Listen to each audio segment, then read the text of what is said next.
Sahara desert north Africa में स्थित पृथ्वी का सबसे बड़ा डेजर्ट। अगर मैं पूछूं तो यहाँ की झुलसते गर्मी और तपते धूप के सिवा शायद आपके दिमाग में और कुछ ना आए। एक ऐसी जगह जो रेत के टीलों से भरी है और पेड़ पौधों का नामो निशान नहीं है। पर अगर मैं आपको बताऊं कि ये जगह सालों पहले बहुत ही अलग थी, घने जंगल और गहरे नदियों से ये जगह भरी हुई थी। इस क्षेत्र में वन्य जीवन फल फूल रहा था। तो फिर क्या हुआ कि ये जगह ऐसी बन गई? शायद इसलिए क्योंकि इक्वेटर के पास है। पर इक्वेटर तो ब्राजील से भी होती हुई जाती है और ब्राजील के अमेज़न रेन फॉरेस्ट को लंग्स ऑफ द वर्ल्ड भी कहा जाता है। तो और क्या कारण हो सकता है? जानने के लिए वीडियो को अंत तक देखते रहिए। अगर आप इस चैनल पर नए हैं तो जल्दी से इस चैनल को सब्सक्राइब कर दीजिए। आज की बात करें तो दूर दूर तक आपको रेगिस्तान के सिवा यहाँ और कुछ नहीं दिखेगा। इजिप्शियन सिविलाइजेशन ने भी नाइल रिवर के कारण ही इतनी समृद्धि प्राप्त की थी। पर इनसे भी समय में और अगर हम पीछे चले जाए तो कुछ और दृश्य ही देखने को हमको यहाँ मिलेगा। आदि मानव द्वारा किए गए रॉक आर्ट तो कुछ और ही कहानी बताते हैं।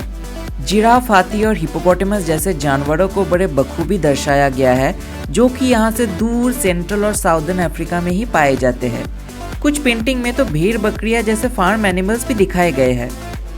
ये रॉक आर्ट 12,000 से 5,000 बीसी में बनाई गई थी, जब यहाँ की ह्यूमिडिटी बहुत ही ज्यादा थी और उस समय को अफ्रीकन ह्यूमिड एरा भी कहा जाता है। इसका सबसे पुख्ता सबूत अफ्रीका के वेस्ट कोस्ट के सेडिमेंट डिपॉजिट से मिलता है। दूसरे शब्दों में बोला जाए तो सहारा पर चलने वाली हवाएं यहाँ के रेत को ले जाकर वेस्ट कोस्ट में डाल देती है और साइंटिस्ट ने इसको स्टडी करके पता लगाया है किस समय में कितनी रेत कितने मात्रा में यहाँ पर आई थी। पता चला है कि अफ्रीकन ह्यूमिड एरा में यहाँ बहुत कम रेत आई थी और उसमें पोलन ग्रेन्स और बायो पार्टिकल्स भी थे, जो सिर्फ उस जगह में होती है जहाँ वनस्पति और जीव जंतु होते हैं। साथ ही साथ यहाँ हिप्पो, मगरमच्छ और मछलियों के भी फॉसिल्स मिले हैं, जिससे ये पता लगता है कि यहाँ लेक्स और रिवर्स भी थी। तो क्या कारण हो सकता है कि यहाँ जीवन अब इतनी मुश्किल हो गई है? सब कुछ ठीक ही चल रहा था, पर समस्या तब शुरू हुई जब अर्थ का एक्सिस टिल्ट होने लगा। सहारा डेजर्ट पर ज्यादा सनलाइट आने लगी। इससे यहाँ वाटर इवापोरेशन भी बढ़ गया और यहाँ का पानी कम होने लगा। जीव जंतुओं की तादाद घटने लगी और लोगों ने शिकार से ज्यादा अब पालतू जानवरों पर निर्भर होना शुरू कर दिया। इन्होंने डोमेस्टिकेशन बहुत ही ज्यादा मात्रा में बढ़ा दी थी, जिससे ये पालतू जानवर यहाँ के वनस्पतियों को खाने लग गए और सालों तक ओवरग्रेजिंग की वजह से यहाँ पेड़ पौधे कम होने लगे।